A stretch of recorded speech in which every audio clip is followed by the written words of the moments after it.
glasses, my elder brother uses glasses, my granddad uses glasses, my grandma uses glasses. So it's a normal thing. Since I was like 11, 12, I've been using glasses. So I came here actually, and I was like, look, God, I want to believe you for my eyes, you know. And it wasn't, and you know what happened? I said, God, I want to believe you for, I'm going to believe you now. It's not like I was seeing everything, you know. But what I did was, I took the glasses off, and sometimes I was tempted to put it back on.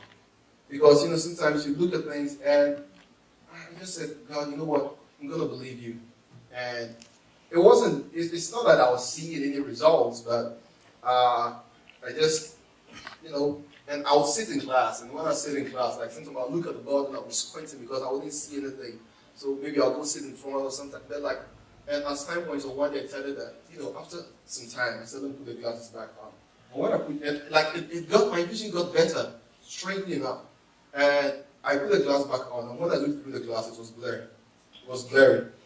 You know, because I looked through the glasses and it was blurry because, the lens is designed in such a way that it makes things clear because it you know, fits your eye, blah, blah, the reflex, whatever. But now, if I put it, what happens is that the way my eye was, that enabled me to see through that lens, it wasn't that way anymore. Okay, now there was this guy who, it was Randy Clark. So Randy Clark is also a powerful healing minister, revivalist. And Randy Clark is, you know, praying for people for healing. And then there is this guy who's got his eyes all messed up, so he uses glasses. And Randy Clark is praying for him. This guy falls under the power. He gets up, and he cannot see through his glasses anymore. And like everything is blurry. He thought something had happened to him. He was, I think it was a contact lens he was using. Something had happened to him, and you know, like everything is crazy. So he actually, I don't know whether it was at the meeting or he goes to see the doctor or something. There's something that's wrong with his eye, like he can't. So they take the contact lens off, and he sees very clearly. So you know, when you use someone else's lens, like it gets blurry because it's not designed for the way your eyes.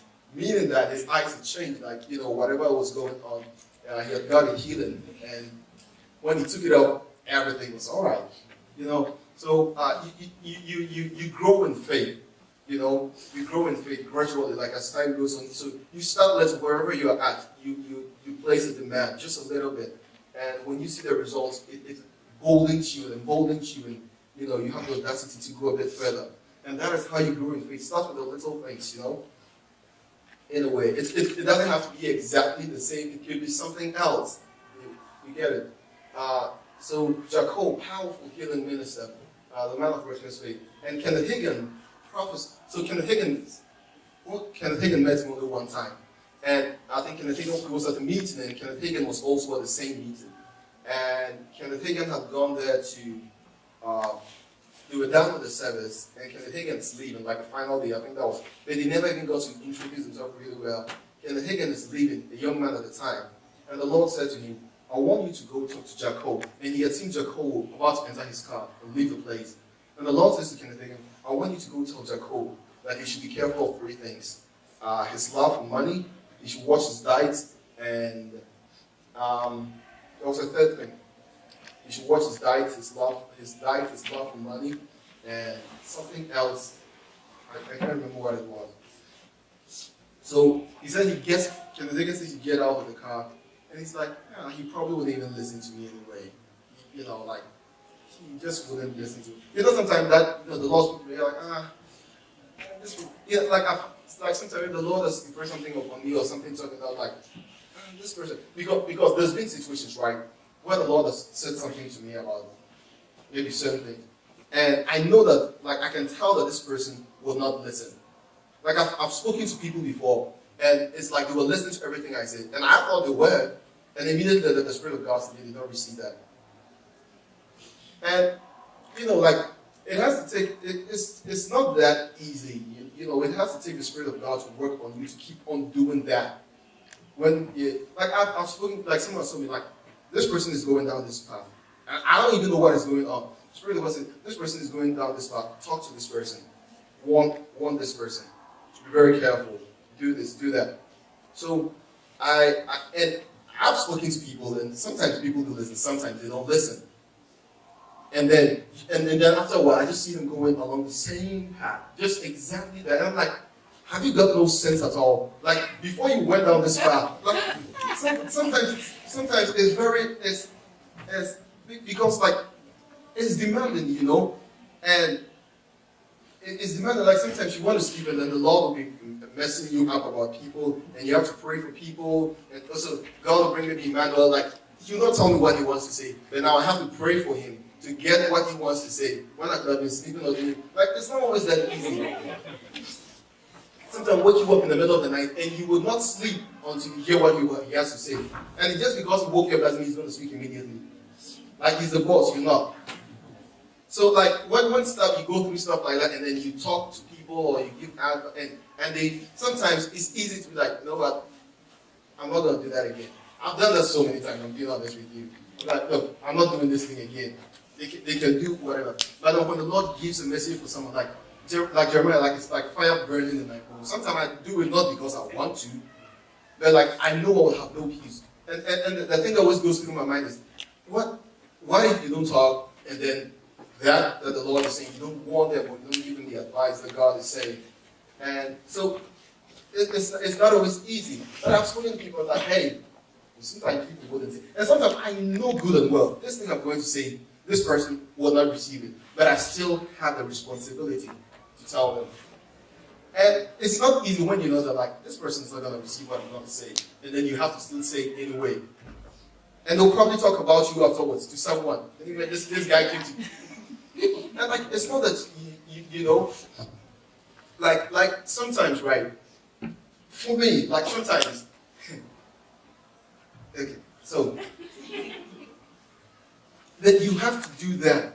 So it's anyway when the Lord gives you responsibility, you have to discharge it. And that's one thing that I learned when the Lord started dealing with me. Like it's not about you.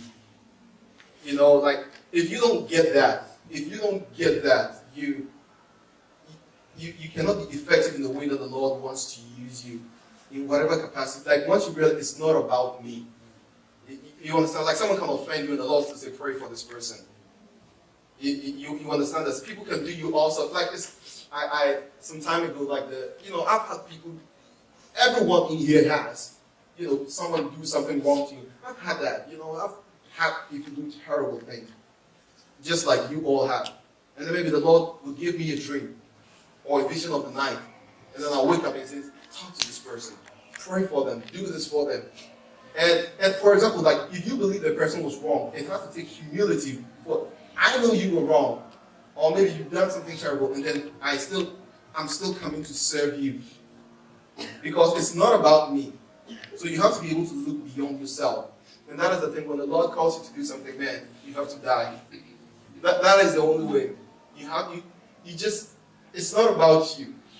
It's painful at times, but as you mature, like you realize, oh, this is just it, But there are blessings in it as well. So hey, I'll take the blessings any day. I mean, if I have to go through whatever because it helps you in your personal life. Like when the Lord ministers to you that way, there are some benefits to it, especially like in your personal life and how you maneuver and how you do things. Like even though like you are able to use those faculties to help other people, sometimes you can use it for yourself too, And that's a blessing in it, and I'll take that any day, anytime.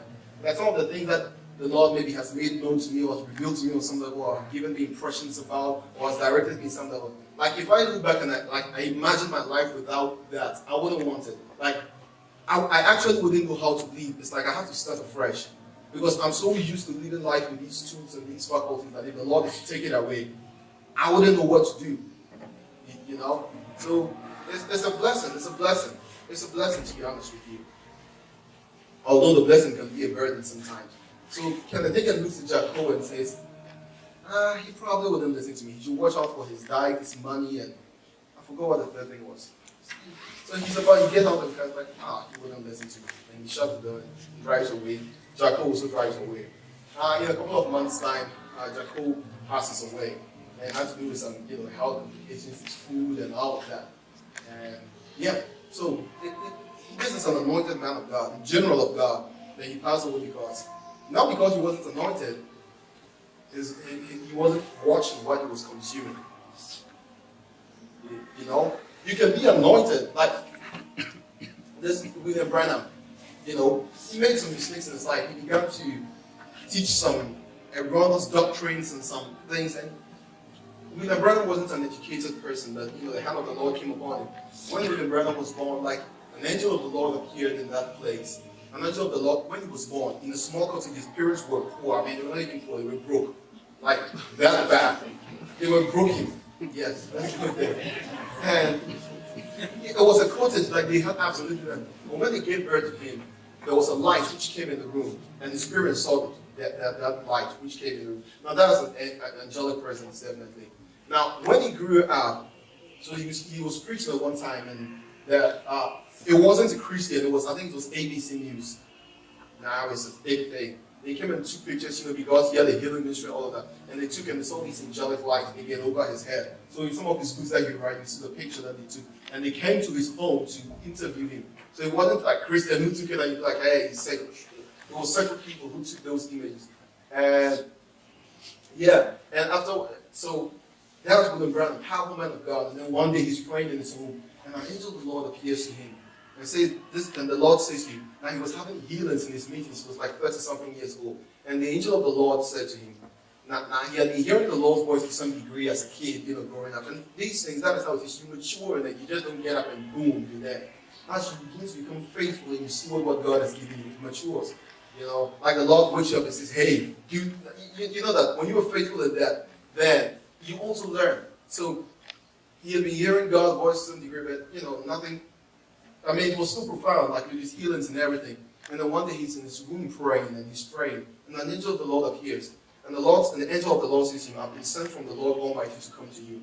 Now, whenever you go on stage to preach or to minister, I will be by your side. And when I'm at your side, the Lord says that the Lord is going to give you two gifts, like your healing ministry is going to increase. And if people do not believe, and he says that, this is what the angel of the Lord said to him, if you can get the people to believe that God has sent you, I will heal them of their diseases. Now, if they don't believe, I'm going to give you a gift by which the secrets of their hearts will be made known unto you. Then they shall believe, and they shall be healed. So that was what the Lord said to him. And he said, so every time William Branham would go to the pulpit, and then he had this experience while he was in prayer. See, that's why it's important that you pray. If God has said it will happen, and then you'll be sleeping your whole life. See, God he had a date with the Spirit of God, but he had to go there in the place of prayer. So he's praying, and these events happen. Now, he gets up and he goes to minister the next time. And so he said anytime, like, he couldn't do anything until the angel came on the stage. So every time, you would just be singing, and people move differently, in the way that some of them can just go like anytime, just stir it up. But for with the way God used to use him, he couldn't do anything until the angel came on the stage. So there'll be, he'll be talking and singing, but all the time he's waiting.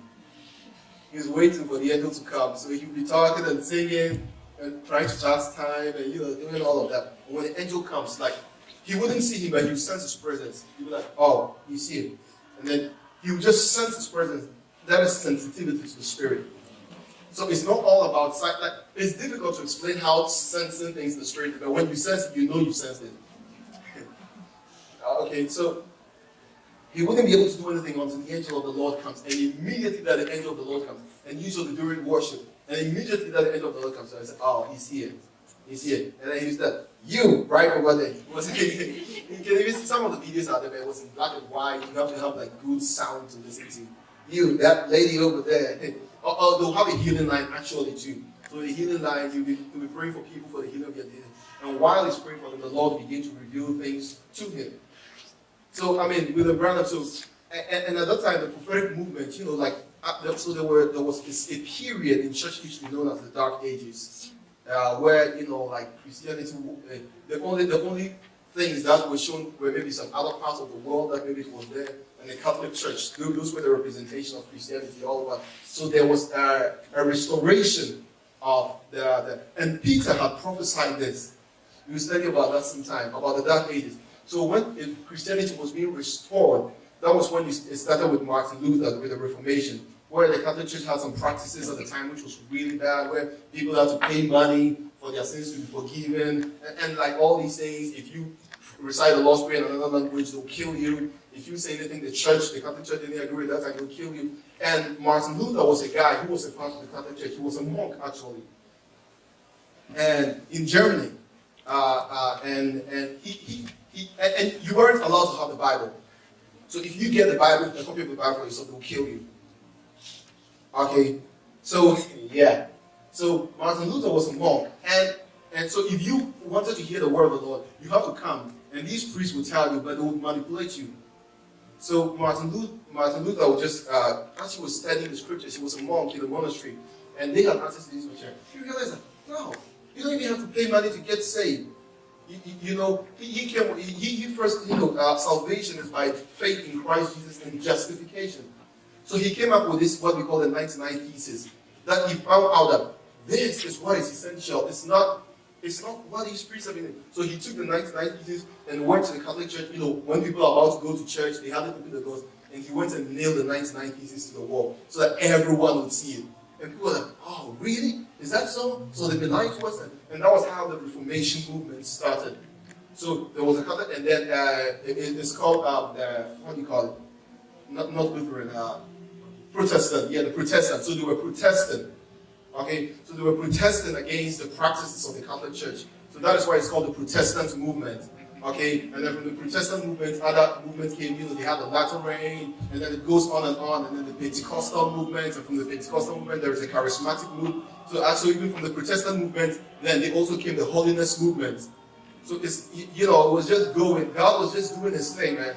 And the Holiness movement, and then it kept on going, and the Pentecostal movement, and then the charismatic, the Latter Rain, Pentecostal charismatic, and then there was the Word of Faith with Kenneth Hagin, and then it's just getting bright, and you're getting all these knowledge. So most of the revelations you have today, if you were back then, you would have been like, man, you would have been a beast. Because even it was a restoration. So the restoration of the teaching movement started in 1964, 1963, 64. Of the teaching movement. So the prophetic movement, the restoration of it started with William Branham. Also, and then it's kind of like it opened the door for people to start coming forth. People like Bill Hamon and Bishop Bernard Jordan at the time, and all these guys, these prophetic movements. And then you had, and so in America there's a place called Kansas, and there were a group of prophets there known as the Kansas City prophets. So you had people like Paul Cain, Bob Jones, Rick Joyner, John Paul Jackson, and all these guys were there. So it's kind of like, it started like in the 1960s. That was the restoration of the prophetic movement as well. So from the dark ages, the Lord began to restore gradually. And so with that, William Branham was the guy by which God used to bring about these things. And here is William Branham, and he began to teach certain things. Now, William Branham had a friend in ministry by the name of Gordon Lindsay. Okay, Gordon Lindsay was also a man of God as well. And William Branham wasn't an educated man, but he could speak, of course, he could speak English, but he couldn't read and write. But he began to learn. But Gordon Lindsay was also a very astute man, very well versed in the language and all of that, and was a teacher of the Word of God. So usually they used to work together, and so when it's time for ministry, Gordon Lindsay will be the one who go and preach. And when he's done preaching, William Branham will come and do the healings and flow in the prophetic as well. So they were just, it doesn't mean he wouldn't teach the time, but the main, so whenever William Branham organizes revivals and things like that, it's Gordon Lindsay who would usually do a lot of the preaching and teaching about healing, and then prepare them for the power of God that will come afterward. But after a while, William Branham he got these people. And what happens is that when the Lord raised you up like that, in whatever state, both in the Christendom and in the secular, people begin to say yes to you. You call them yes men. Because you are this, they wouldn't tell you the truth. Because you are that, you say yes to you, you'll just be kissing up to you. And so people began to surround William Branham that way. And after a while, they began to speak to him, hey, So after a while, the people that were with him at the beginning began to move away. So the point that Gordon Lindsay was also away. And he had been surrounded with new people who were speaking into his ears all the time. And look, it doesn't matter how anointed you are, you gotta humble yourself, you know. You need people. And that's why it's important that at this stage of your life, you find good, because you guys in here, God is going to raise you up in ways beyond your expectations. It may be in the Christendom, it may be out there in the world that the Lord will be using you. But at the end of the day, God is going to raise you guys up. It's no joke. And it's good that you're able to establish healthy relationships with people right now. So they know you when you were what you are now. Okay, whatever that you are now. I don't know, whatever that you are now. They know you as you are. They didn't know you because they don't know you because of the money you have. They're not hanging around you because of the money you have. They're not hanging around you because you can do this, you can. So now people like that, whenever God lifts you up, they're still with you. If you're wrong, those people will tell you, hey, get out together, bro. This one there, Charlie, you know force. Like you didn't do well, this one. You know? Like, and then those are the kind of people you want, right? If you wait till you get wherever God is taking you, the people are, even if they don't agree, they'll just say it because and you head for disaster. So you make sure that whatever season, as you grow and as you maturing, these people will be honest with you. Because I'm not around you because of the money you have. When you had nothing, I was still hanging around you. So it's not because of the money. You understand? And these are people you can trust. That's why sometimes the richest people are the loneliest people on earth. They have no one they can trust. They have no one. There's this man, Sean Bowles, a prophet of God. So you got to speak with some of these billionaires. You know, sometimes they want to hear what God is saying and all of that. And they invite him, these billionaires invite Sean Bowles, and he goes along, and he's speaking with, no, it wasn't Sean Bowles, it was Chris Vallotton. I think they're associate pastor of Bethel Church. And he's a prophet, Chris Vallotton. So he goes to meet with these billionaires who wanted to see him, and then they talk with him, and he gives them the word of the Lord, some of the things that were going on in their business and what God is going to do, and and they were mind blown. So afterwards, one of them calls one of his guys, and they bring a suitcase with money. They open the case, and then there is a whole bunch of money. So they say, I'm offering. He's like, this is what I came here for. I didn't come here for it. Now, there's nothing wrong with people giving you an offering because of, you don't, first of all, you cannot even buy a word from the Lord. You don't have enough money to buy a word from the Lord. You remember in the book of 1 Samuel when, what's his name? Saul and his servant were looking for the donkey. When they couldn't find the donkey, they decided to go to the prophet. And the servants, and the servant said to him, Saul said that, well, we are here, but what shall we bring the prophet so that he may tell us where our donkey is? So they understood that when coming into the presence of the Lord or a man of God, you come with an offering. Because what you do is that you place honor upon the gift and you place the demand. And then there is a greater relief. So, that is a principle. You come before the Lord with an offering. So they understood that. So it's not wrong. And he was like, that's why you need to be sensitive to the Spirit. He was like, it's not wrong. He said, this is not what I came here for. And after a while, so later they spoke with him and they said that, this was actually a test. We wanted to test you because a lot of people come, even Christian ministers, and they do this and we give them the money and they just take it and go away. And some of them realize that it's just because they were saying things we wanted to hear because of the money. And you are the first person who was coming to give money, you rejected it. So you ought to be sensitive. You ought to be sensitive to the Spirit of God. Anyway, back to William Branham. So William Branham is doing, and he begins to teach some doctrines, the serpent seed and all of that. Cain wasn't Adam's real child. It was the serpent who came and laid with Eve and he gave birth to Cain. And all of that, just some doctrines. That was, now the movement that he started, they have churches right now, it's called Spoken Word. You probably haven't heard of it. It's called Spoken Word. In the church, they don't wear earrings or something similar to Nigeria. There's a movement started in Nigeria called Deeper Life. But Deeper Life is not bad. Sometimes these churches have cultures in them, but Deeper Life is not like that. Although, is there anyone here who attends Deeper Life? You probably don't even know it. I only know it in Nigeria and Ghana. It's not in Nigeria without Bishop Kumuyi, that's the Bishop Kumuyi WM or something Kumuyi. Yeah. So it's just because sometimes people don't wear earrings and stuff. They feel like that is what will make them spiritual. So just leave that. But yeah, as long as you're serving God from the right place and just leave them alone. It's okay. Hearing or no hearing, that's not what God is concerned about. When the Bible speaks about not adorning, it says that your beauty should not be from the outward adornment. It's not saying you cannot. He said that what should define your beauty, it's not who you are on the outside, it's who you are on the inside. That is what he meant.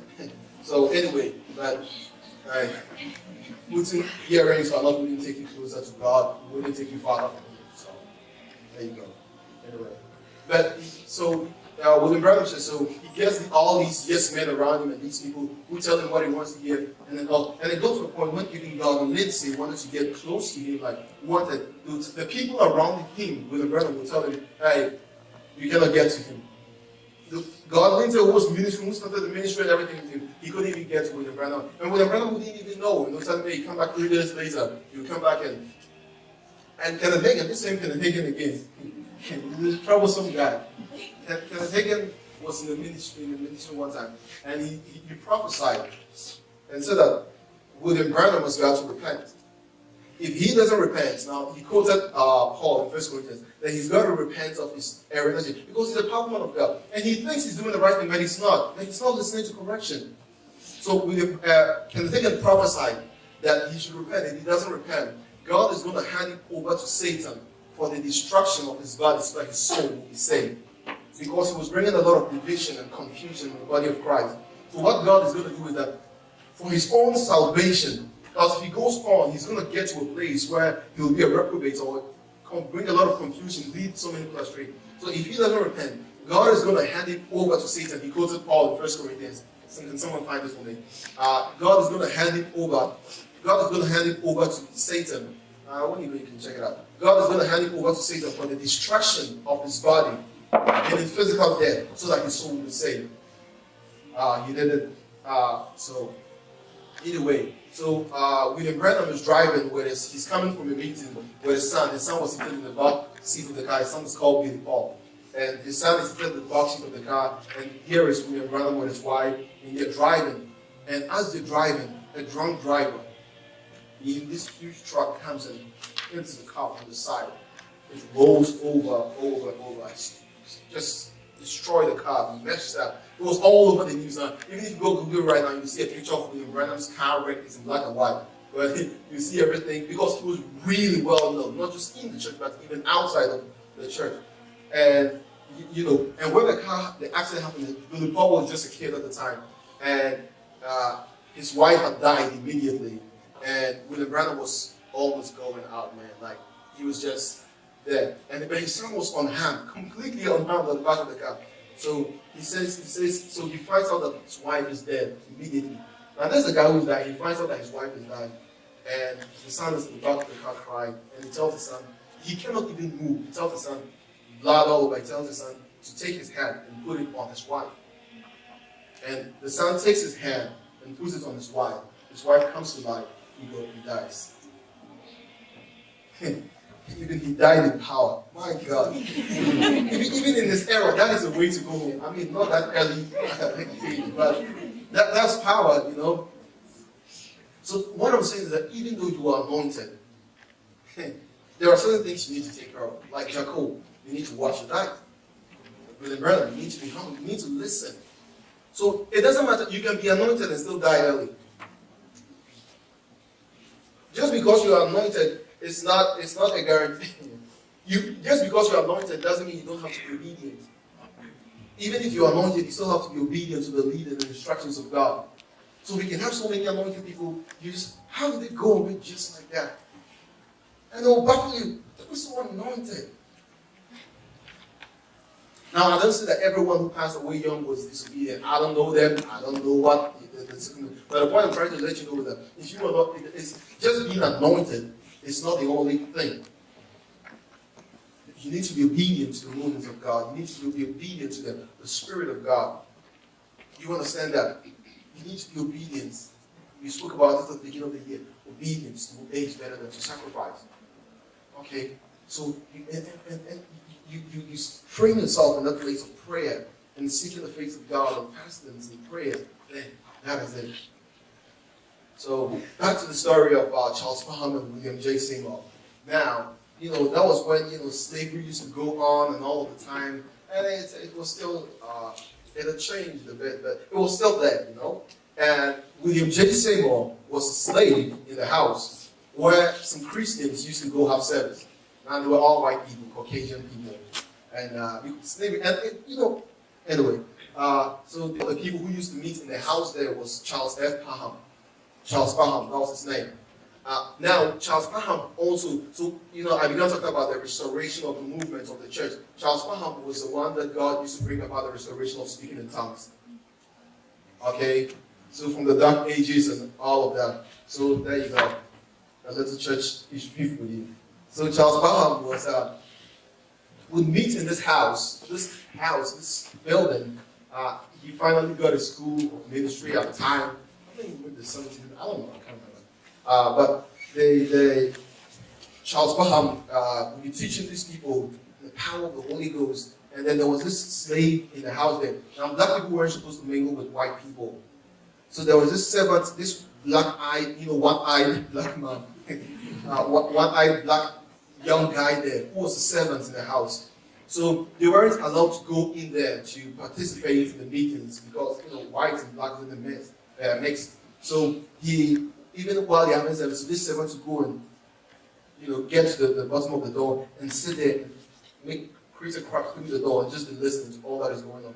And every time they'll be teaching, this guy will be there, this guy will be there, going all the time. And he began to learn about Christ. He began to learn about the things of God. And his name was William J. Seymour, God. And he began to seek after God because of the things he heard about him. And he will gather some black folks and also began to teach them about the things of God. He began to teach them about the power of God. And the power of God will hit them. And you see what William Charles F. Parham is doing, and with the preaching of about tongues and as a gift, and he goes also find some black people and teach them, teach them the message of the cross, teach them about Christ, and then pray for them. They will all get baptized in the Holy Ghost, speaking in other tongues. And after what? And then miracles began to take place in his ministry. Crazy miracles. And this was what this guy used to do. When it was time for prayer, so the ministry began to, it was in a house that he used to do that. And the house got so full that people would come and stand on the outside of the house. And it got to a point white people also started coming there. So Charles Parham got to hear about him. The guy who used to serve. And so he and Charles Parham connected and began to do ministry together. Now, even after that, so it's kind of like a Cornelius story, this guy knows better. He used to hear about the Judeans and he used to pray to God. And so Charles Parham, William J. Seymour, you know what he would do? He would be in his to be honest with you, I didn't prepare anything for today. That's why I'm giving you a bit of little people came and I was just looking through my Bible. I was trying to find something. I was just going anyway. God is good. I know God will give us something, so we just go with it. Amen. Yeah. When the train lands, we find some scripture and then we go from there. So Charles Parham, so William J. Seymour, you know what he would do? And see, this thing, and when you're about to go to the meeting, okay, you're about to go to a meeting to pray. They'll find someone, you find someone while the people are there praising and doing everything. This guy will go and find someone, this black guy will go and find somewhere and sit down and then get a box and put a box over his head and speak in tongues for like 3 hours before the meeting starts. And so he put the box over his head to distract him. Now, I don't know exactly why he did that. I don't know exactly why he did that, right? Why he covered his hair or something. For me, right? So when I'm praying sometimes, maybe I'm at home or something, like I like to put on a shirt which is very hoodie. Now this was even before when I was back home. So when I'm praying, when I was back home, as a kid, whenever I'm praying, I'll take a blanket and then put it and I don't know, it was something about not being distracted for me. And every time I did it, I just covered my head. So maybe I'll wake up in the morning bed, I'll sit in my bed and then I'll just put a blanket over my head or something and I pray. This is not a spiritual principle or anything. I just feel the presence of God some way. As weird as it is, there you go. Mark for you. So sometimes even at home when I'm praying, it's just about this thing about not being distracted. And I think I'm not fully sure how that happens. Like, for example, when I'm praying, when I go on my knees, it's different than when I'm standing up to pray. There is no law for this. There is no requirement. If you stand and you pray, God, if you want to even fly, that's how you get it. Go ahead. I'm just telling you, for me, okay? For me, whenever I'm praying, when I go on my knees before God, I mean, it's crazy. And it gets even much more crazy when I discover the top and I'm on my knees. That's another level. Anyway, but that is that. So sometimes when I'm praying, like I know, I'll put a shirt on with a hoodie, and even if I'm not on my knees, I can be walking around my room and I've got my head covered, and then I think to some degree it has to do with not being distracted, but I feel the presence when I do that. And then I read about William J. Seymour, that before he goes to the meeting, you go sit somewhere and put a box over his head. I'm like, there you go, my man. You put a box over his head and pray for like 3 hours in tongues, just go off in tongues. And when it's time for him to come, he takes the box off. Now, I'm not saying it was a wooden box, actually. That's another level. That was way back then. I mean, it's not, they probably didn't even have hoodies or anything. That was way back. And you take it off and you go to the meeting. And you know where they used to start their meeting? In a barn. In an animal barn. So like where they used to keep cattle and all of that. Because black people weren't allowed. So when they grew in the house, people would find out. And they wouldn't also want black people to leave like a lot like that. What's going on? Are the slaves creating some rebellion or something?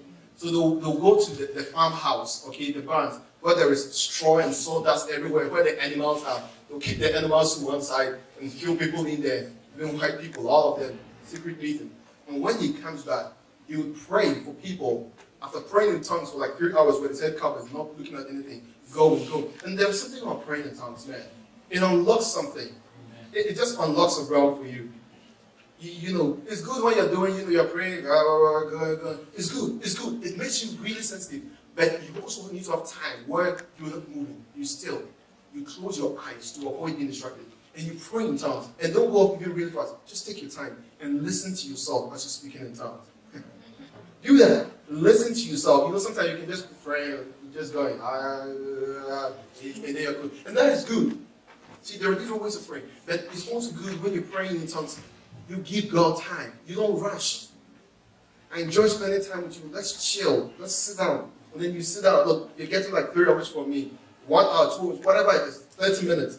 You sit down. You're not going anywhere. Just you and I, Holy Ghost. You sit down. You close your eyes. You begin to pray in tongues. And don't rattle up. Just take your time and listen to yourself as you pray. What is going to happen? You're speaking in a heavenly language. As you listen to yourself, it pulls you out. It pulls you away from here into, just right. You see what I'm talking about? Just, you close your eyes, you begin to pray in tongues. And then you close your eyes, and you just slowly, as you go, now not just real slow, but just at a normal pace, and you're listening to yourself. When you do that, probably you even begin to speak some tongues you've never spoken. It takes you deeper. You've given time to it, and you're taking your time. You're going, try that, I promise you. You will see the difference.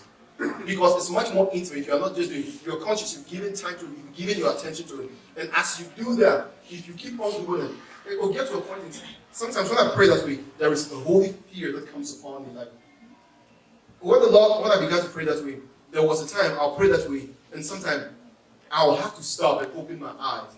It's like I'm going deeper and deeper to it. That was just how it felt. Like I'm going to this place, and I was unfamiliar. It's like, and so like because of fear, I'll just stop. There's no fear, but it was an unfamiliar territory in the spirit.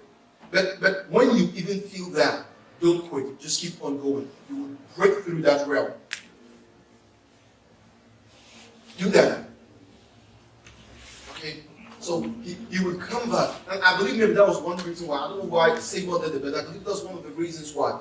And he would come back. And Seymour would pray for people. And people, maybe they've got something, a hand that is cut. You pray. And then it will come out. You pray for people. Now this guy has got only one eye. Whatever the reason was, he didn't get his healing, I've seen preachers who they heal people and then they get struck with cancer. And then they will be taken to the hospital because they pray for them. And then when they are getting better, they'll bring them back to their chair in wheelchairs. And they're in the wheelchair and they'll be laying hands on sick people and they'll be getting up. I don't know. But there you go. Anyway, so if you pray for people, blind eyes to be open, people without limbs, like as crazy as it sounds, be like, nah, the closest to this is probably Jesus and Paul and stuff. There you go. And this was a guy who didn't attend Bible school, he just heard the word and was hungry after God. There is something about people that are hungry for God, you know? Like you can just tell.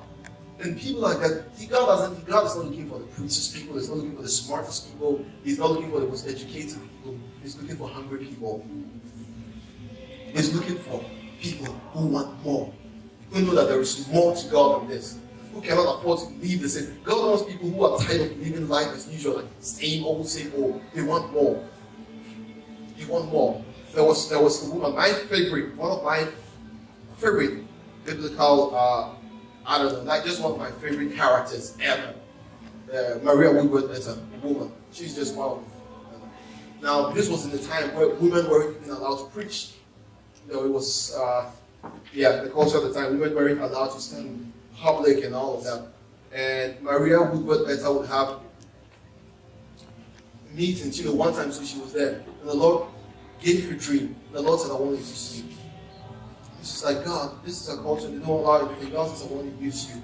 And she said in the dream, she saw like a field of wheat, just wheat all over the place. And while she stood before the wheat in the dream, and then all the wheat fell to the ground. All of them were fallen. And the Lord said, that's how I'm going to use you. And she begins to preach the word of God. She preaches the word of God, she goes to places.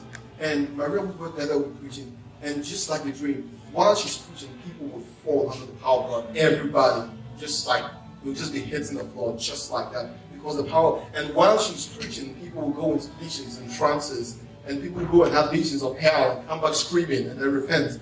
and crazy. And she went to a place one time. Whenever preachers went to those places, the preachers would leave the place because they couldn't go there. They called it the den, like a lion's den. Because it was such a place that was full of such demonic power and such evil, and people were all over the place. So Maria Woodworth went there to preach the gospel to women. I mean, men have gone there and all of them run away. Like whenever they go there, they're like, this place, it doesn't matter how powerful and anointed they were, they went there, they all run away. And then here comes this shriveled woman who comes there, and one day she preached, she comes the first day, the same thing that is going on. People are not responding. She can sense the demonic presence in the area, like nothing. People are not being changed, lives are not being changed, nothing is happening. Like it's just the same. Few people come. And then the second day, that happened. The same thing. The third day, this one's like, I'm not taking this. I know the dream the Lord gave me. She began to pray. Father, every spirit that is, has taken control over these people. Even though I'm not part of this place, I come in this place, I take authority to Christ Jesus, break everything, come and see. Now she begins to preach. After she prayed that prayer, she comes to preach the gospel, she comes there. That was the first time people began to give their lives to Christ. And the next day, like a whole bunch of people came. Because the spirit that we're doing, the power had been broken. See, that's why you have authority in your family as well. You have authority in that space. And it was broken. And then people would come. And Maria Woodworth would pray. There was this journalist who came to one of her meetings. And, people be going to visions and trances and all of that. And it's like, this thing is all fake. These people doing all of that. So usually what they'll do is that these journalists will come to the meetings, try to find things about these men or women of God, mostly men of God. There were no women. The women that started some of these things were just a few at the time. Maria Woodworth was one of the first. And I love it because of her. That's one reason why I love Maria Woodworth. She was so resilient, in a time where you couldn't, she stood against the oppression and all of that and came forth really strong. That's a strong woman. And she would go. So this journalist comes to the meeting and takes on a camera. Like they're coming to find things to write about, and they already come with their preconceived idea. And when they came to the meeting, this journalist was there. And while Maria Woodworth was preaching, this guy is there, and he goes into a trance. And he has a vision of hell. He goes into the trance, and he's in the state of a trance for like 2-3 hours. So I don't know how long, but it was really long. And then he comes back, and he's screaming and shouting, and he runs to the front that he wants to give his life to Christ. This is a woman who is fighting against it. People are standing against her way because she's a woman, she's this or that. And you see, a lot of times we can put limitations on ourselves. People can put limitations on us, and we can also put limitations on ourselves. And that is why we know. See, it's not the most educated people God is looking for. He's looking for the hungry people. He's looking for the people who are willing to be used. Captain Kuhlman, God, I'm nothing, but if you can use nothing, use me. That is what God is looking for. He's looking for empty vessels. And all of us in here, a whole bunch of young people, all of us in here, imagine if each and every one of us was going to yield our life to God. All Jesus had was 72 people. And even with the 72 people, the people who were really most faithful were the 12. And Jesus imparted to 12 guys. And the rest is history. We're more than 12 in this place. And these guys had yielded themselves to Christ. 12 guys, and we are living 2,000 years later. What 12 guys did. The impact of 12 guys. Just imagine it, okay? Even if you don't want to yield your life to Christ, just imagine right now. If you were to yield your life to Christ, each and every one of us here, God, I want you to use me. What do you think will happen to China? What do you think will happen when you go back to your own country or wherever God is taking you? It will be dangerous. One person puts how many to flight? One person puts how many people to flight?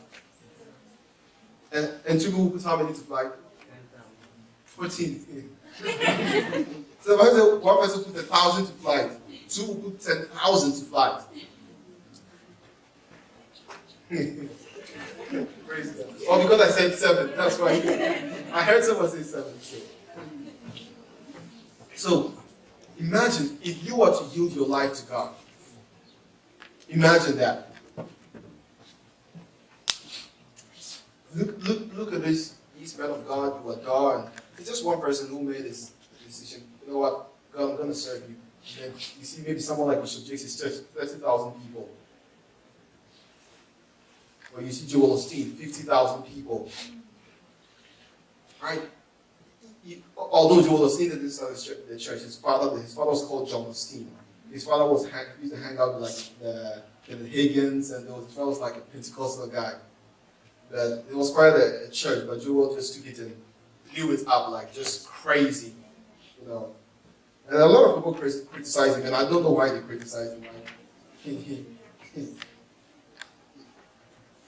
Let me just be very careful what you criticize. I'll just tell you. Be very careful what you criticize.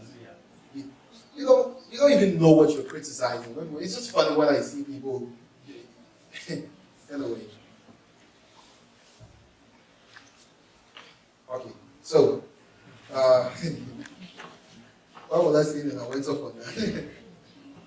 No, not you will see. I was talking about people who have yielded their life to Christ. It's one person. You understand? When I was back home, I saw the video of this guy, Stephen Furtick, when he started the church. They started in the room. He used to come to church, and Stephen, how many of you know Stephen Furtick? He'll be arranging the church himself. Man, it was a small room, you know, he had got no beard, nothing. He looked. No.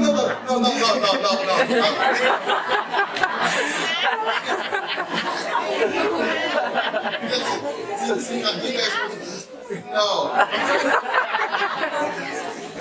I'm trying to say he was young at the time. No. You guys, no, like, most of you have probably never seen it without me. And I'm trying to let you know how far, how, you know. And it was about, you know how long that was ago? About 10 years ago. You see this, he's got branches all over America, like huge branches. That was like, he started the ministry like 10 years ago. And you go to the place, he's not that old, you know. You go to the place with chairs, and you'll be packing the chairs and with other people. And it was a bunch of old people. The video that they took, it wasn't even clear, you know, it was all just 10 years ago. And he just yielded, and you know how he started? He used to go to this church, and that's why I said, I was trying to tell you he wasn't mature, you know, you guys just went up. Anyway. No, you know that he's got like a huge beard. So that's what I'm trying to say. And he started at that. He had nothing. He used to go to this church, to serve in this church, and he used to go serve with teenagers in the church, and sometimes some of them will go off on him and things of the sort, And he was just faithful there. And he left and went and found a small room, and then they'll be arranging chairs, these plastic chairs and all of that. That was 10 years ago. Look at what. It's one man. Someone said, well, it's not God. God could have done, yes, he would have. But he yielded and God used him there. And one man, all of you in China, you know of Stephen Furtick. You know of these guys. It takes one person. See, God is not looking for a whole bunch of people. He's looking for one person that will yield himself. One person that will make a difference. So you can go to a place, I don't care how stale and dry that place is. Okay? You go to that place and God will use you to change everything about that place. And it will not even look like what it was before you came. That is what God can do with one person if you are willing to yield. You need strength, you need people. God will bring the people you need around you. You will change the dynamic of everything. Sometimes we don't know how much God can do with us. You, I'm talking to you. Yes, you. Not the person sitting next to you. You. Amen. You're the one I'm talking to. If you would yield your life to God, imagine each and every one of us were to do that. Do you know that there are things God has placed on the inside of you which hasn't yet come forth? Yes. Imagine that. It will be crazy. It will be crazy. Imagine, just watch this. Imagine if we all yield our life to God, and each and every one of us was to go to a different city in China. In God's place, it will be crazy. It will be crazy. You will go, see, and the Bible says, do not despise the days of small beginnings. People may look down on you. You may even look down on yourself. But Paul tells Timothy, don't let anyone despise you because you are young. Set an example for the young men, for the young women, everyone, in speech, in conduct, in purity, in every way. You need to set an example. So, I'm from this place, I'm this, I'm just a teenager, I'm just 20 that, I'm a woman, I'm young, I'm just a guy, what can God do to me? God calls Jeremiah. And he says, I'm going to use Jeremiah's like, oh Lord, I'm just a kid. And God says, don't say that. He said, I'm just a kid. What does that mean? He was a kid. He said, I'm just a boy, I cannot do that. And I said, don't worry, I'm going to put my word in your mouth. That's the reason why you think God cannot use you, whatever it is, I cannot get it. The Lord said, don't say that. God said that before you were born, I already knew you. Look at Samuel as a kid. The Lord comes and calls him. What was Samuel doing? He was serving in the house of the Lord. The Bible says that he would sleep in the temple and hear the ark of the Lord. And then the voice of the Lord came to him, Samuel. And the Lord was telling, just think about it. Didn't God know that Samuel was a kid? Go read what God told Samuel. Like, these are not things that you tell a kid. God says, I'm about to do something that the ears of the people in Israel, when they hear it, their ears will tingle. And God tells him everything, and God tells him what I'm going to do to the house of Eli and all that. And this is just a kid. God calls Isaiah. Isaiah's like, God, look, I cannot do this thing. I'm a man of unclean lips. And then God sends an angel, and the angel comes and touches his lips and says, your lips have been purified. See, whatever excuse that you have why God cannot use you for whatever it is that He wants to do, if you come before God and you really want to be used, He will use you. So when you come before God, come before Him hungry, one who is seeking after God, one who wants to know more about God. You don't resist the way of God. I was reading about, let's go to Acts chapter 9. So here is Paul. And Paul is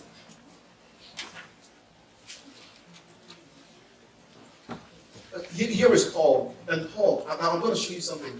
Paul is persecuting the church of God. He is. They've got, the Pharisees, and Saul is the Pharisee of Pharisees. And Saul, he's not just a normal Pharisee. He's an authority figure among the Pharisees. Okay? So he's a very well-learned man. He studied under another Pharisee known as Gamaliel. Okay, so, and he's well-known. And Paul has got so much authority that I'm going to show you what happened to Paul. he's got so much authority that the high priest gave him authority. Hey, go to Damascus. So what will happen is Paul will go with a whole bunch of people around him, and you go to Christian household and capture all of them and take them.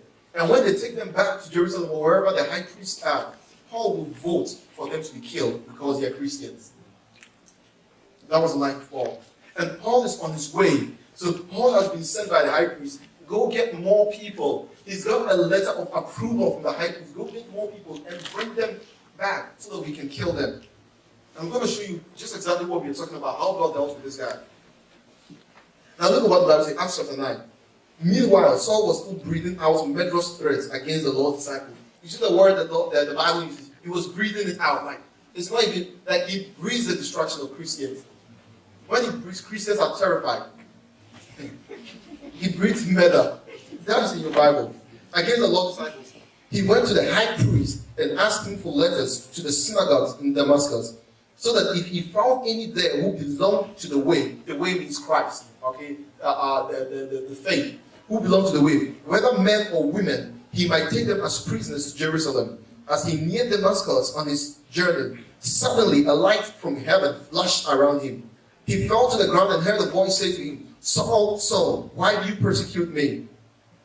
Who are you, Lord? Saul asked. I am Jesus whom you are persecuting. He replied, now get up and go into the city, and you'll be told what you must do. Okay? So here is Paul. He's on his way to capture believers. And the Lord calls, I tell you this all the time. Whenever the Lord says something twice, the Bible says it means pay attention. So in the Bible, here God says, Saul, Saul, pay attention. Jesus said, verily, verily, I say unto you. Meaning pay attention. God is trying to get your attention. God called Samuel. He goes to Eli. God calls Samuel. The third time, God says, Samuel, Samuel. Meaning God is trying to get your attention. So when you have, Pharaoh has a dream. And in the dream that Pharaoh had, he first of all sees, these huge cows and these skinny cows. And then he saw that they were by the bank of the river. And so that the skinny cows went and swallowed up the big cows. That's crazy. And then he has another dream. And in the dream, he sees also wheat, and then there are skinny wheats, big, wheats that are not grown well, that are just messed up. And then there are healthy wheat as well. And in the dream, strange things happen in the dream. And then in the dream, he saw the unhealthy wheat went and swallowed up the healthy ones. And the Pharaoh came out of the dream and said, what dream is this? And he had two dreams. And when that's why you don't have to despise that. You wake up in the morning, it's probably because I ate wheat yesterday. That's why I'm having all these dreams. Like, how would this, how would this make any sense? Wheat, swallowing wheat and all that. You think it's just a nasty dream, they tell you, scientists tell you, you're passing by this place, you saw a whole bunch of wheat, you went to it and did all of that. You think if the Pharaoh had never seen wheat, God would have used wheat to communicate with him? Of course not. So just because something is here, that doesn't mean God cannot use it. God will use whatever He will use. He's trying to get your attention. Okay? If what do you call it? A brown jacket means death to you in the dream. If God wants to speak to you about death, He will bring a brown jacket. All right? So He's trying to get your understanding. God is not trying to play hide and seek with you. He's trying to get information to where He wants to make the people who are hungry, people who are discerning, and then they can pick that up. So He picks this thing up, and then here comes Joseph. And what does Joseph say? That when Pharaoh tells a dream to Joseph, Joseph said that these two dreams are one and the same. The reason why the Lord has revealed it to you twice is because the decision has been firmly established, and it shall be so. Nothing can be done about it. That is why God gave it to you 2 times. See, I told you that in the Bible, God doesn't just speak in words, He speaks in numbers. Because God is not limited to language, He doesn't just speak with words. We speak in words, we speak in numbers. So God uses everything. So He said the reason why He's done it is because the matter has been firmly established, and it's going to be so. That's why He revealed it to you twice. So when God reveals something to you, it's urgent. Saul, Saul, verily, verily, I say unto you. And all that. I had this experience a couple of years ago. I'm laying in my room. I think I've shared it with you guys before. I'm laying in my room, and I'm about to go to bed. I turn the lights out, and I'm just laying in bed. And there was this song at the time. with Bishop Clarence McLennan. It's called Our Visitation. And I'm about to sleep, and I just put one music on. It was just a worship song, and then turn it on just a little bit, displaying this is the Our Visitation, and I played, and I lay in bed. And I don't like a whole bunch of noise when I'm sleeping, but I just wanted to. By the time the one song is gone, I'll be over. So how many of you find it really hard to sleep? Like you struggle? When I just get there, I'm gone. I don't really struggle. It's not. It's not like if I want to sleep, I'll sleep. It's just like I find it hard to sleep during the daytime. But if I just, man, it's a blessing. Sometimes I hear people say, they want to sleep, they'll be tossing and turning, and they'll have to get up and do all of that. It's when God wants to speak to me. And one of the reasons is because the Lord also speaks to me in dreams. So one of my responsibilities is to sleep. I'm not even kidding. So I'm not even kidding. One of the ways that God speaks to me is dreams. So I have to, when the Lord calls, I have to obey. Yes, Lord. So it's not difficult though. But anyway. So the reason why God speaks twice is because, praise God, the matter has been firmly established. Pay attention. So I play this music and then I hear Mark. Now this is about midnight, okay? And we had the place outside, like our main home. There was another place as well. That's what I was saying. I was by myself. So I'm laying in the place, and it's past midnight, and I, the lights are out and everything. And then I hear Mark, and I'm in this trance-like state. I was praying, and I went into this trance-like state, and I hear Mark. It was loud, but it was loud and clear, but it was just Mark. And I'm in this trance-like state, but I hear it, and then I hear it really loud because I heard it the first time, and I was still in, and then I hear really loud, booming all over this place. I jump up, go to, I know there is no one, but I heard, and you know what's funny? Something I wasn't even, when I came out of the transit, the same song was still playing, it hasn't ended yet. And the song was 3 minutes, 50 seconds or something. And I was gone, yeah. I wasn't sleeping, I was in this trance sometimes when I'm praying, sometimes when I'll be praying, especially, that was one of the things I'm teaching you about tongues. When you pray in tongues and then you're quiet, you're listening to them, you can go into this trance-like state where you lose consciousness. That's what I mean by you are drawn in. So if you begin to pray, if you just keep on pressing and you're praying and you're listening to what you're saying, you're going slowly, what is going to happen? You're going to lose that. That is what the trance-like state is. You are in this place where you are not asleep. You can even be standing. You are not asleep, but you've lost consciousness of your current surrounding, and you've been caught up into this realm.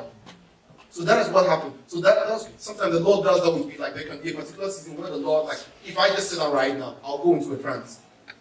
It's been a while since I had that experience. I think the last time I had it, for a very long time, was in maybe the latter part of 2017, for a month or two. The Lord just taking me into trance. I'll just sit down here before I'm gone. If I decide that, I want to sleep, anytime I do something I'm trying to relax, the Lord will just take me into a trance and show me things. I still have them, but I had them for an elongated period in the latter part of 2017, about a month or two. And then it was just like that every time. And then there were also, and around that same period, I had an angel of the Lord visit me. We were still in situ at the time. Those from Dash were in situ. And an angel of the Lord came to me and said certain things to me in the night. So, so I wake up and I hear the loud Mark, and I wake up. Immediately I knew it was the Lord, but it was a bit scary. Remember, I'm the only one there. The lights are out. It's past midnight, and it's not like I'm scared, but I just want to be sure. I wasn't,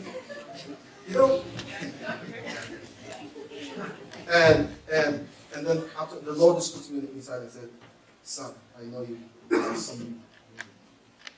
He was trying to get my attention. And he said, and that word has kept me for so long, and it still keeps me sometimes when I go back to that word that the Lord spoke to me, and I know that God is with me. He promised me. You guys think I'm scared? I've been in my room where a demon walked in. That doesn't mean you go hide around the corner. I'm not you do this. I'll punch you in the face. But I was laying in bed, and then I was laying in bed, that same room, but I changed the position of the bed. The time I had the bed was on this side, this side was on this side. And I'm laying in bed, and the door is on this side. And I see this figure. It looks like a human form, but it looks like a shadow. And it walks through the door, and it's not touching the ground, it's just above the ground.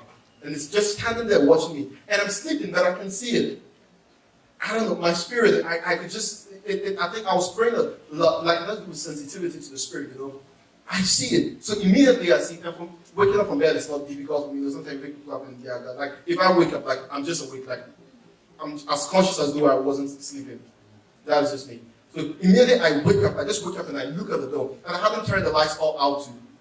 I wake up and then I look at the door and I see the figure and it moves quickly to the back of my bed. Just move that fast. So I get up and turn. And I pray for, like I wanted to move, I prayed for one minute or two, and then I went back to sleep. The next day I went back and slept there. Nothing. I knew God has got my back. Amen. You know? And see, stuff like this, when what the enemy is trying to do, if he does it and you act in fear, he's got you. He will come every night. Oh, you scared? He will come every single night.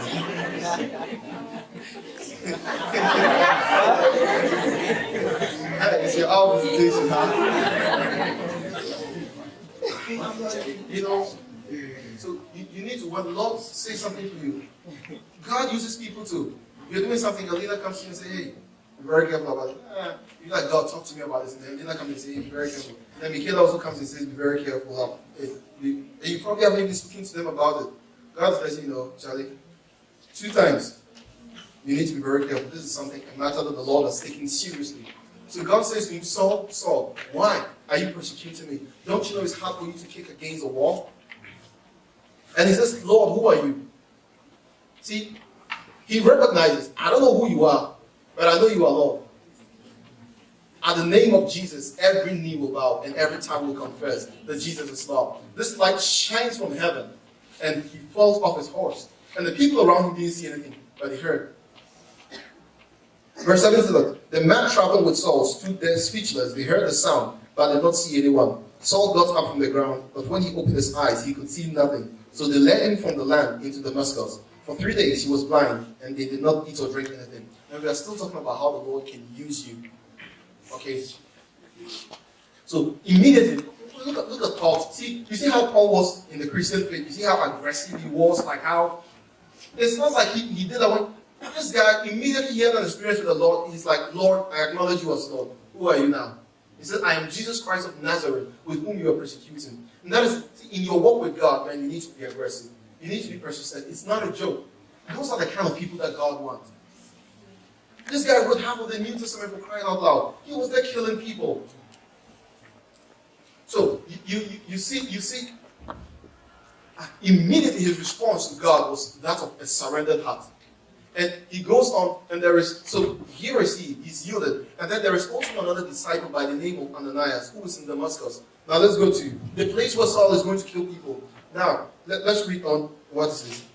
In verse 10, in Damascus there was a disciple there named Ananias. The Lord told him in a vision. Now, Ananias is not a preacher, he's not an apostle, he's not a prophet, evangelist, teacher. He's a normal disciple, he's a Christian.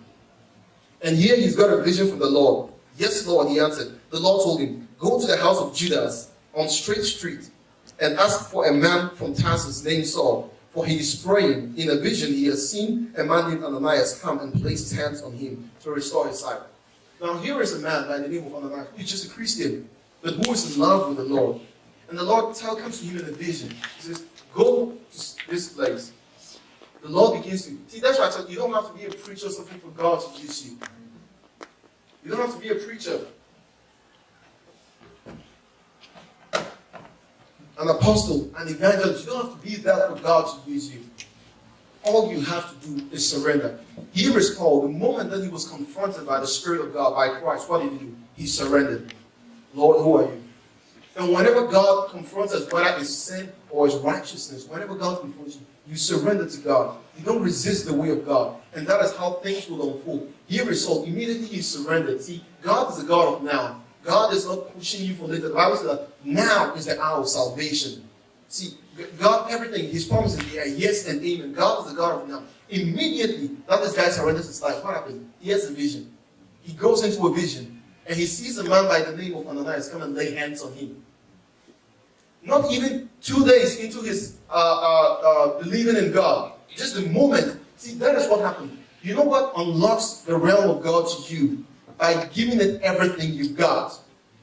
Here is a man whose life is fighting against the way of Christ. Immediately he comes to Christ, He gives him everything he got. And immediately he begins to see visions. He's blind and he's seeing visions.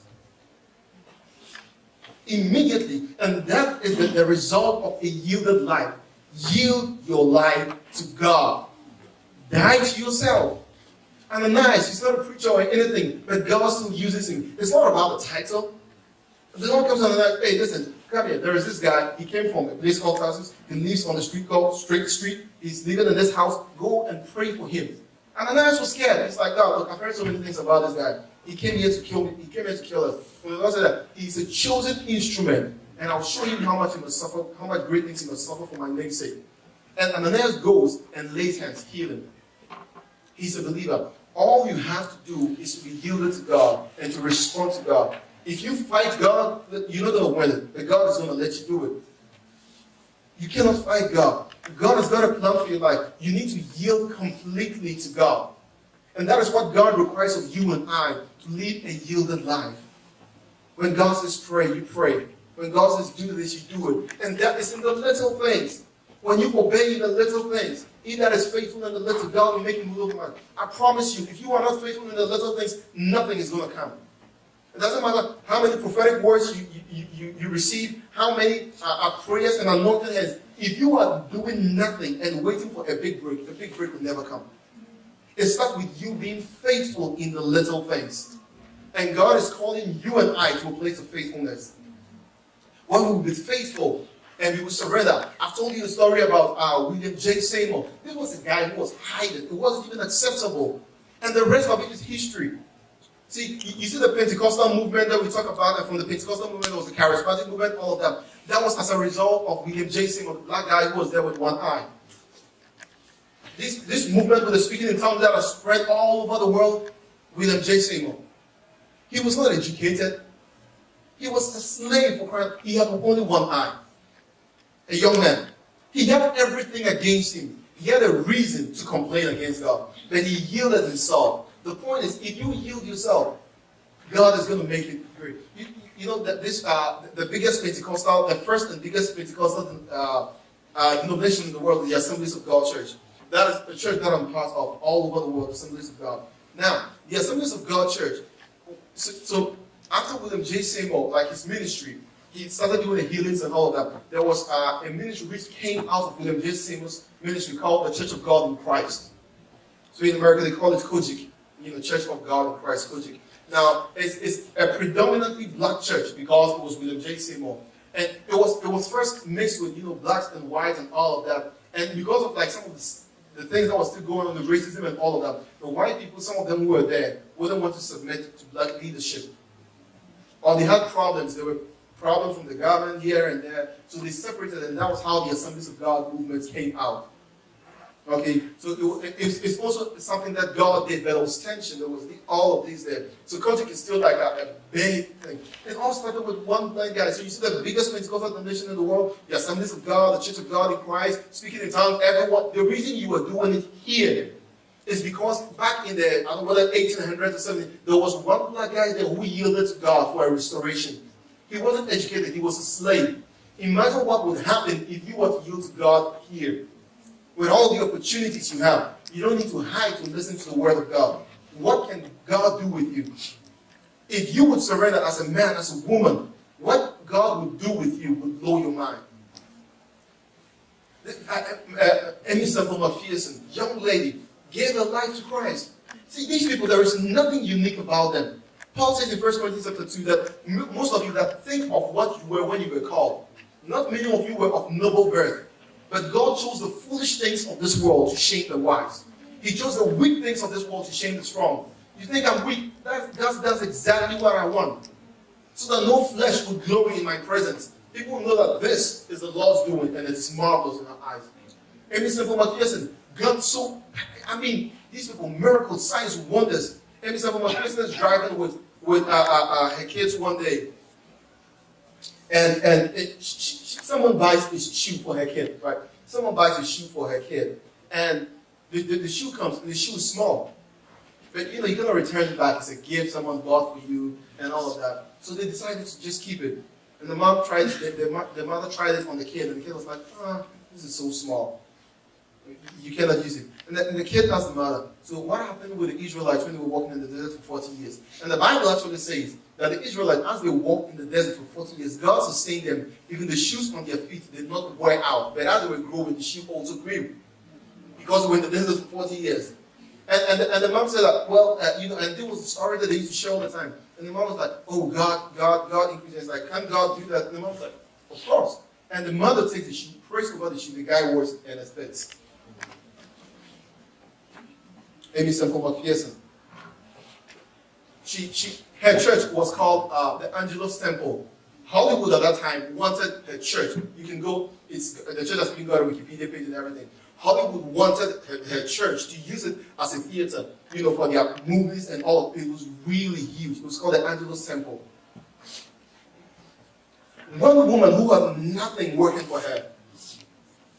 All she did was yield. She didn't have any money. She didn't have all this. And she was having a service one time. And I don't remember what exactly happened, but something poured on her face, and she was about to go preach. And I think something poured on her face, and she was scarred, and it had got this burn on her face. And so the guy who was leading told them that, Amy Simple McPherson wouldn't be able to come preach anymore because this and that was happening to her. And Amy Simple is like, so she gets furious. She's like, why do you think I'm not going to preach? Because this has happened to my face. I cannot go out and preach. Sometimes we look at our limitations and this and that. I'm not going to stand before the people. Look at how I look. Look how my hair is. Look how all of that. Look how messed up my makeup is. Or look at my clothes. I cannot go out and stand. That is the principle. And she's like, she was furious that the guy had not to announce that. Regardless of what has happened to my face, I'm going to go out there. And Amy Simple McPherson goes out there. And they all see her face is messed up and had been burnt. And she's singing and worshiping, and they're all worshiping God. And just before their very eyes, as she's worshiping God, just a healing takes place right there and then. How are you going to explain that? How? She didn't look at herself and what people are going to think of her. All God needs is a yielded vessel. That's all He wants. You don't have to know the Bible. I need to know the Bible for God to use me. No, let Him teach you the Bible. I need to be able to pray 20 hours a day for God to. No, say God, look, God, I don't know this book. I don't know the word in it. I don't know how to pray. God, I want you to use me. Teach me. I don't care whether it's in the church or outside the church. See, I don't even like that spiritual and secular divide. The church is not this. We are the church. So whether we are in here or outside, we still are the church. So we can be in the hospital and still be having church. Amen. You understand that? You can be in the hospital and be healing people. So this is a place where we come to empower ourselves. But this is not the church. We are the church. And wherever we are, that is where church is. Where 2 or 3 are gathered in my name, there I am with them. So you get 2 doctors working in the hospital, man. You don't have any instrument, but man, you can be having a good time in the presence of God. So it doesn't matter. It doesn't mean you have to stand in the pulpit and talk about, Look, if it were up to me, I probably wouldn't stand in the pulpit. Now, I'm not saying I don't enjoy doing this. I enjoy serving you guys, okay? But the point I'm trying to say is that if God ever decides that, Mark, I would want you to share the gospel Sunday, if that is something that the Lord decides. Now, if it were up to me, because I'm the kind of person, look, if someone I love or care about is in a strip club or a nightclub, and I have to go in there and bring them out, I'll do it. I'm the kind of person who will do it. Now, if you were a preacher and people know you and they see you going in there, look, there is no explanation you give. I'm the kind of person that would do that. regardless of what you think, if I know somebody, if I'm walking by the Lord says, oh, there is someone in here, I want you go get it, I will do it.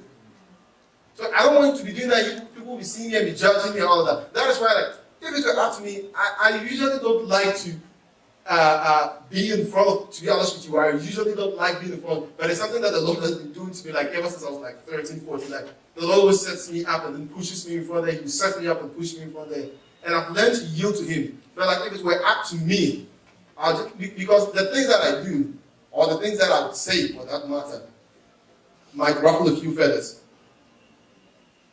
You understand? I'm that kind of person. I will do that. All God wants is for you to be yielded to Him. Okay, so you tell God, look, I don't know how to do this thing. I don't know how to do any of it.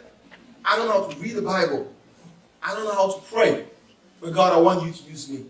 Inside the church or outside the church, I'm good for it. I'm good for it, God. I don't know how you want to use me. Just teach me. And God, I yield. God, I take this Bible. The Bible says, if anyone lacks wisdom, let him ask of God, who gives freely and without reproach. I was listening to White when he started out in ministry. He said he would study the Bible and he wouldn't get anything. Like he struggled. Like he would stay on even one chapter for like a whole day, days, weeks, and wouldn't get anything. And one day he's reading the book of James.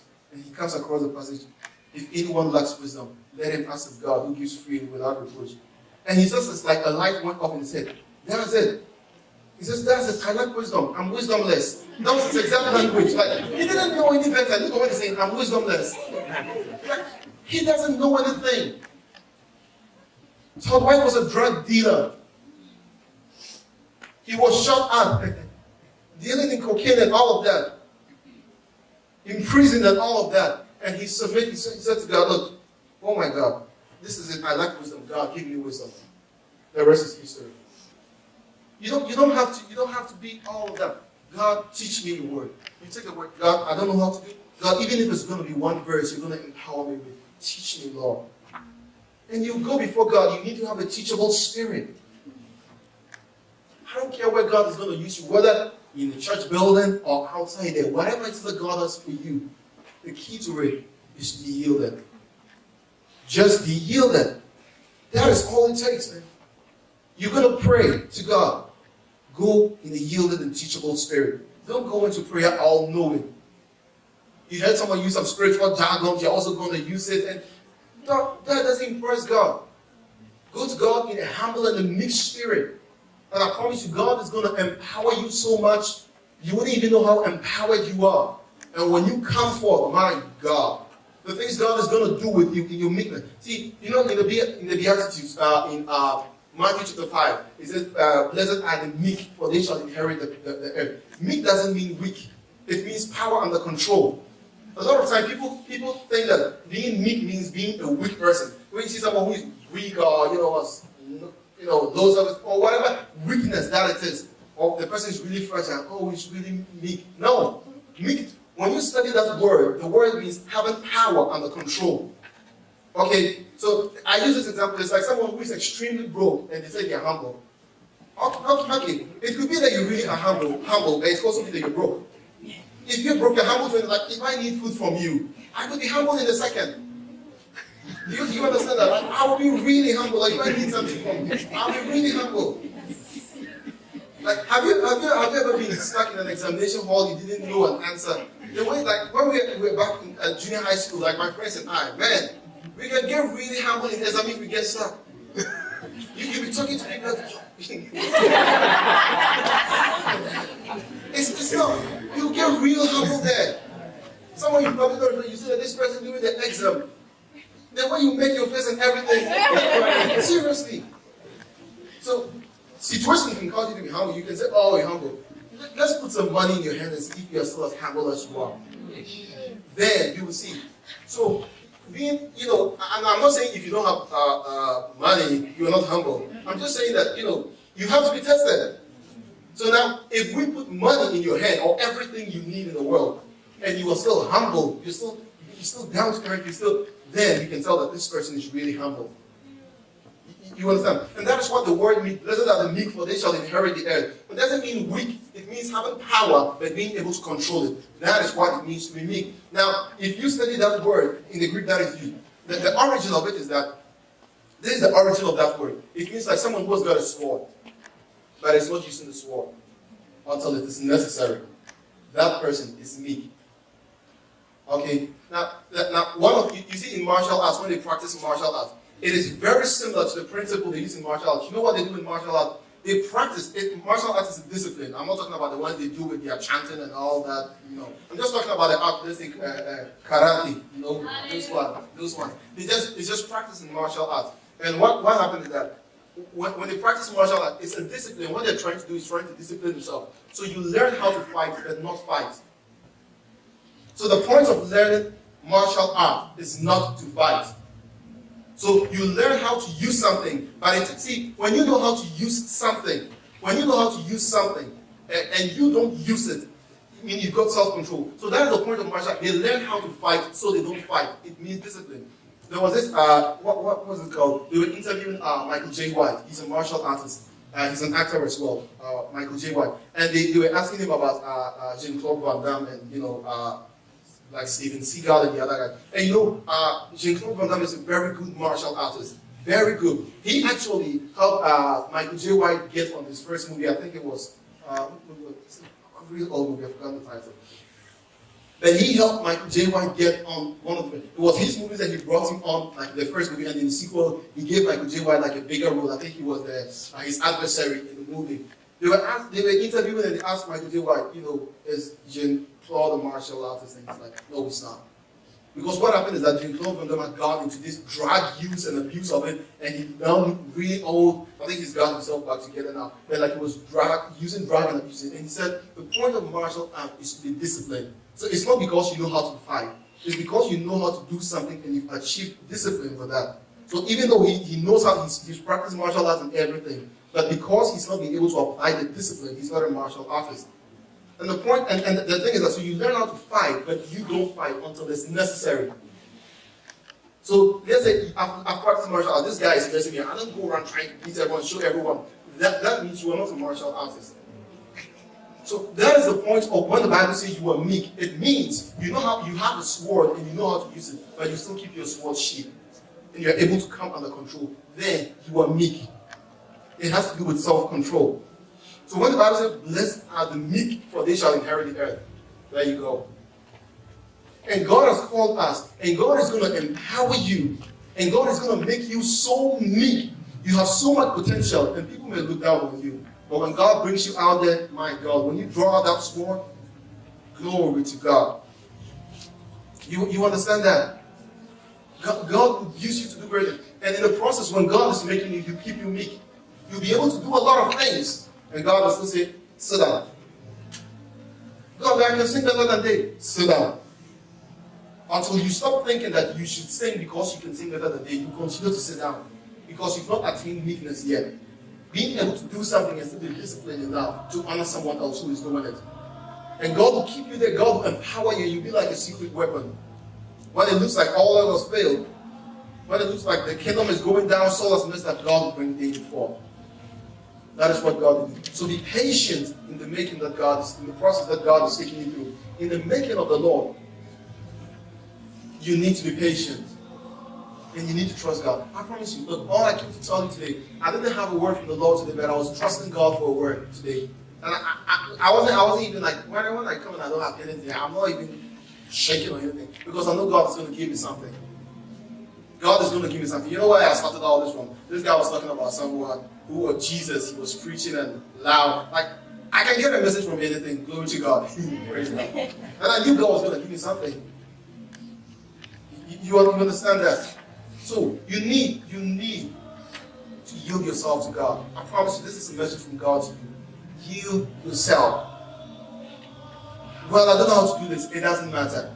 Look, put all your strength and weaknesses aside and just yield to God. Yield and avail yourself.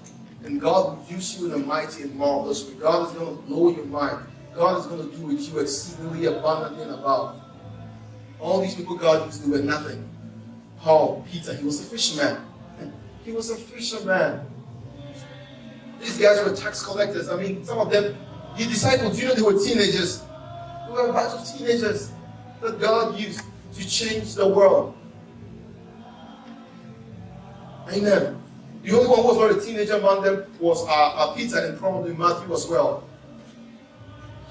Okay, so yield yourself to God. And I promise you, when you yield to God, God is going to do wonders among you. God is going to do great things with you. Don't place any limitation. Don't tell God. God wants you to do something. You're telling God, I'm a man of unclean. Don't give God an excuse for why you cannot do something. When God asks you to do something, you say, yes, Lord. If you don't know, you say, how do I accomplish that? God,